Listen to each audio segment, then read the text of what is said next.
السلام علیکم دوستو، میں ہوں عامر جمیل اور آپ دیکھ رہے ہیں the history of sub continent.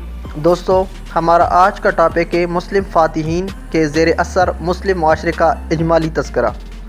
دوستو، ہندو معاشرے پر اگر نظر دوڑائی جائے جو ان سے پہلے کہ ہندو تھے، جو مسلمانوں کے بعد ان میں کیا تبدیلی رونما ہوئی، تو آپ نے برصغیر میں مسلم معاشرے کے قیام کے سلسلے میں جو برصغیر میں اسلامی تعلیم و تبلیغ کا جو میں نے پہلا مرکز بتایا تھا آپ کو، وہ مالابار تھا۔ وہاں کے راجا نے حضور اکرم صلی اللہ علیہ وآلہ وسلم کے زمانے ہی میں اسلام قبول کر لیا تھا۔ اس طرح جزائر سرندیپ میں عرب تاجروں کی آمد و رفت سے اسلام کی روشنی پھیلی اور وہاں کا راجا بھی مشرف بہ اسلام ہوا۔ چنانچہ اسی طرح رفتہ رفتہ برصغیر کے دوسرے حصوں میں بھی اسلام کو فروغ حاصل ہوا اور مسلم معاشرہ تشکیل پاتا چلا گیا۔ لیکن یہاں یہ بات ضرور ذہن میں تازہ کر لینی چاہیے کہ مسلم معاشرے سے قبل ہندو کا رہن سہن کیسا تھا اور ان کے معاشراتی حوال کیا تھے۔ اس کے لیے نکات جو بات میں کہنے جا رہا ہوں، برصغیر میں ہندوؤں کا معاشرہ ذات پات کی تفریق کی وجہ سے مختلف طبقوں میں، جس طرح کہ میں پہلے لیکچر میں کہہ چکا ہوں کہ بٹا ہوا تھا۔ ان میں سے برہمن سب سے اونچی ذات سمجھی جاتی تھی۔ تعلیم حاصل کرنا، خصوصاً مذہبی تعلیم، ان کا حصہ صرف برہمنوں سے مخصوص تھا۔ شودر سب سے کم اور دوسری سب ذاتوں کے خادم سمجھے جاتے۔ انہیں ویدوں کے کلمات سننے کی اجازت نہ تھی۔ اس کے علاوہ معاشرہ اخلاقی طور پر بھی بہت ساری کمزوریوں اور خرابیوں کا شکار تھا۔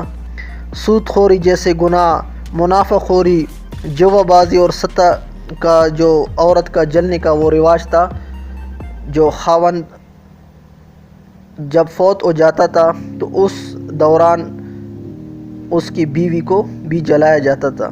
اگر کوئی عورت انکار کر لیتی کہ میں ان کے ساتھ نہیں جلنا چاہتی تو ان کو بے وفا سمجھی جاتی اس دور میں۔ تو اگر عورت زندہ بھی ہوتی تب بھی ان کو جلایا جاتا تھا۔ تو وہ رسم جو ستی کا رسم تھا وہ اس دور میں عام تھا۔ بت پرستی عام تھی۔ عورت کو معاشرے میں بھی عزت کی کوئی مقام حاصل نہیں تھی۔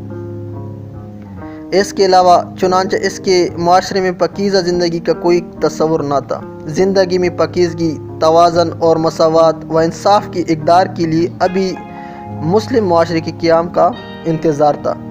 چونکہ برصغیر کے مختلف علاقوں میں مسلمانوں کی آمد کے متعلق میں پہلے آپ کو پہلے لیکچر میں بتا چکا ہوں کہ حالات کیسے تھے۔ پھر مسلمان جب پہنچے ان کے بعد ہندوؤں کے حالات کیسے بہتر ہوئے کہ مالابار کے بعد بلوچستان پر مسلمانوں کا قبضہ ہوا۔ اس کے بعد محمد بن قاسم نے سندھ میں باقاعدہ حکومت قائم کر لی اور بہاولپور اور ملتان بلکہ درہ جیلم تک کا علاقہ فتح کر لیا۔ اس طرح ان علاقوں میں اسلامی تہذیب و تمدن کے اثرات مراتب ہونا شروع ہوئے۔ برصغیر کے دوسرے علاقوں میں بھی مسلمانوں کی آمد و رفت اور تبلیغ دین کے مواقع میسر ہوئے اور برصغیر کے شمالی جانب سے تسخیر ملک کا راستہ وہ محمد غزنوی جو مسلمان بادشاہ تھا ان کے حملوں نے دکھایا۔